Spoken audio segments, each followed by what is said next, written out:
Today, fifth Sunday of Lent, we are seemingly confronted with courage gone flat, hopes dashed, and dreams for a threesome family's future togetherness gone forever, lost to the inevitability of physical death. The opening scene of our running movie featured today is one of death and decay, with no less than a graveyard as centerpiece, and with Ezekiel's feeble-sounding oracles trying to rise above a very real and existential condition of humanity's apparent common destiny of desolation. An unmistakable tinge of desolation is what we hear in Martha's plaintive, faintly mocking and blaming tone. "Lord, if you had been here, my brother would not have died." We see traces of the complaint we heard Israelites of old in the desert wilderness tell Moses 3 Sundays back. Is the Lord in our midst or not? The world is threatened with death all over. Prognostications of doom and destruction surround us from all sides, from ecological man-made disasters to wayward asteroids, possibly hitting too close to home at not too distant time in the future. In these recent years, we saw more than just buildings collapsing, courtesy of so much anger and hatred, spurred on as much by politics as by religious fanaticism. We stand witness almost to the day to bombs, cars, and trucks exploding and tearing apart not only otherwise close-knit and young families and their future, but also the brightest hopes and dreams for a peaceful world of entire generations and civilizations all over the shrinking planet. We are a people still threatened by death. We are a family of nations still bothered by the inevitable, the unavoidable consequence of sin, which is death, that has plagued humanity ever since Adam and Eve first ran counter to God's loving plan. Today, as we go deeper and farther into our Lenten journey, we would like to face this threat squarely in the face and see this powerful threat of death and destruction go through the same process of reversals that we have had the opportunity of reflecting on from last Christmas onwards, all the way up to last week's reflection. For what is the Christian good news essentially but a story of reversals? In this unfolding story of salvation, we saw an Adam whose one transgression brought us perdition. But we were also introduced to a new Adam, that one man through whom restoration via reconciliation took place. We saw a woman named Eva, partner to Adam, and partner to sin, supplanted by a new Eve, now worthy of being hailed with profuse aves because by her cooperation with God's plan, she made it possible for us to rise from the ashes like the phoenix, rise from darkness and misery, and assume our rightful places as sharers in the glorious liberty of the children of God. We hear today another important reversal in the story of a long dead and buried Lazarus being coaxed back to life by the one who showed humanity the ultimate reversal and supreme paradox of life through death. We saw incipient reversals in the story of God becoming man, in the ongoing story of this divine human intimacy made possible precisely because Christ, the new Adam, though divine, did not cling to his equality with God, but emptied himself to assume the condition of a slave. Our Christian good news that comes to us who are now deeply immersed in this culture of death, in this world threatened by death and decay, revolves around this faith phenomenon of reversals and contrasts. St. Paul capitalizes on this concept of contrasts by juxtaposing two types of Christian believers, those who live in the flesh and those who live by the Spirit.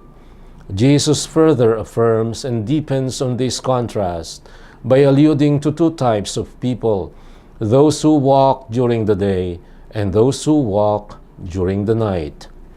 In either case, it is those who have that inner light that do not stumble in the dark.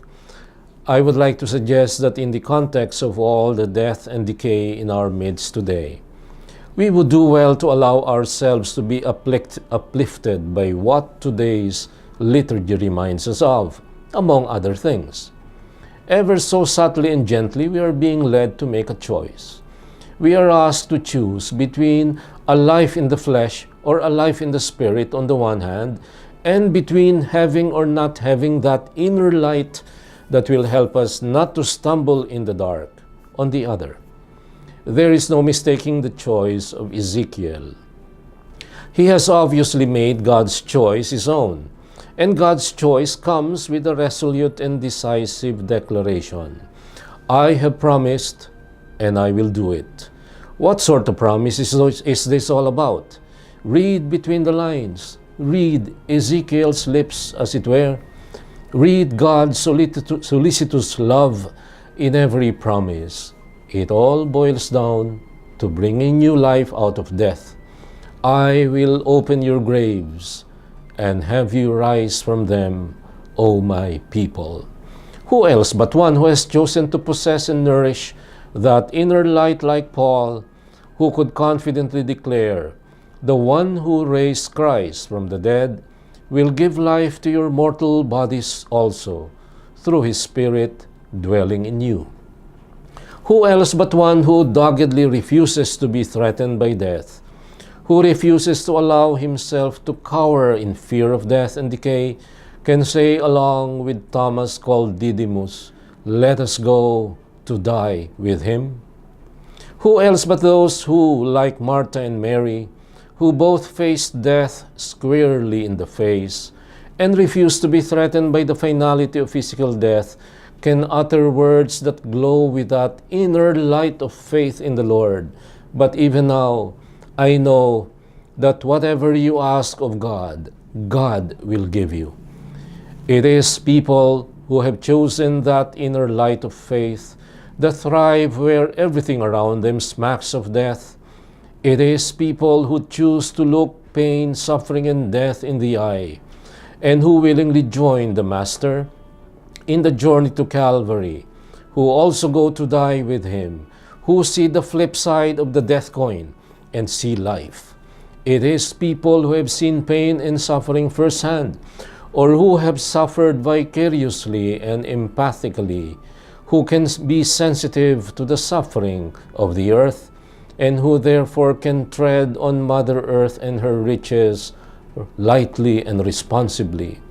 It is people who have learned, like Christ, to die to themselves, who can appreciate the value of innocent lives, and who can therefore afford to be compassionate to fellow human beings who have as much right to live as they have, regardless of their age, sex, health status, productivity, or usefulness in society. It is those who feel threatened by others' lives, the lives of the innocent unborn, the sick, the aged, and those whom they consider as burdens to society, who are also thereby threatened by the idea of death and decay.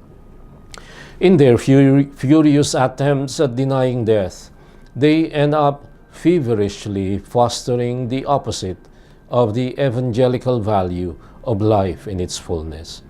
Unwilling to acknowledge death, they also become unable to face their own death-dealing actions and patterns of behavior, reluctant to be guided by that inner light that keeps them from stumbling in the dark. They end up discouraged by all the death and decay that stalk the land and threaten people's peace of mind and serenity of heart. The inner light that Martha and Mary held on to, the Israelites holding fast to the Lord's promises and resolute declarations, ultimately did not undo nor prevent the unavoidable pain of separation and the pain of losing people in death, including that of Martha's and Mary's brother, Lazarus. But it was that inner light that brought them perspective. It was that inner light of faith that helped them stand instead of stumble in moments of darkness. It was that inner light of faith that led them to see the meaning behind the ambivalence, the paradox, the mystery of God who gives life while killing, as one writer puts it. For people who have this inner light of faith, it is not anymore death that threatens us. I am the resurrection and the life. Whoever believes in me, even if he dies, will live, and everyone who lives and believes in me will never die. No, it is the other way around. Karl Barth, in his characteristic depth of perception, says this much, echoing St. Paul, who wrote, "Death, where is thy sting? Where is thy victory?" He declares that it is rather death that is threatened by the resurrection.